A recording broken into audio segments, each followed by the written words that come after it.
Samantala, kinumpirma ni PCG spokesperson for the West Philippine Sea, Commodore J. Tariela, na patuloy siyang nakakatanggap ng mga death threat kasunod ng kanyang paninindigan sa West Philippine Sea.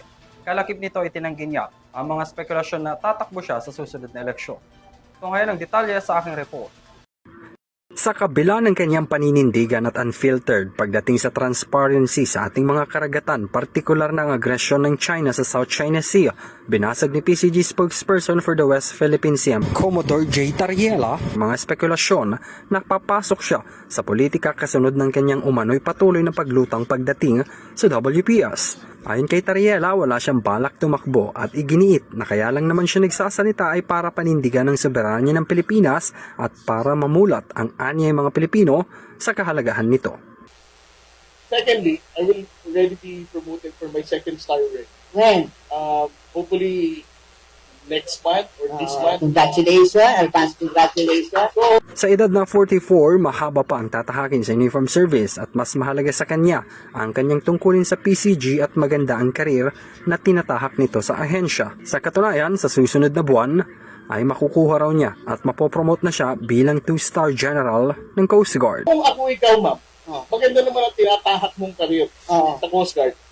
Yung sinasabi ng mga Commodore Tariela, tatakbo lang to. Oh, yes, yes. Pangalawa, Ay, sagutin mo, tatakbo ka ba o hindi? hindi nga, ma'am, dahil maayos naman yung Yeah. career ko. It's a Sa kabila nito, patuloy ang kanilang pagsasagawa ng educational forum sa mga eskwelahan para palakasin pa ang information dissemination sa ating mga karagatan at labanan ng fake news rito. Pero hindi rin lingid sa kanya na mayroon pa ring mga kabataan sa kanilang pag-iikot na naniniwalang disputed pa rin ang WPS. Hindi rin itinanggi ni Tariela na makailang beses na raw siyang nakakatanggap ng death threat dahil sa patuloy na pagganap niya ng kanyang tungkulin, bagay na hindi raw nito ikinababahala.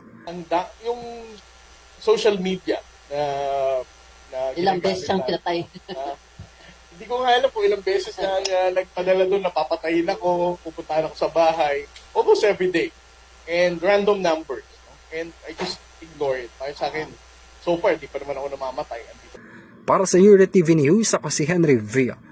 Nicolas sumasaludo sa bawat Pilipino.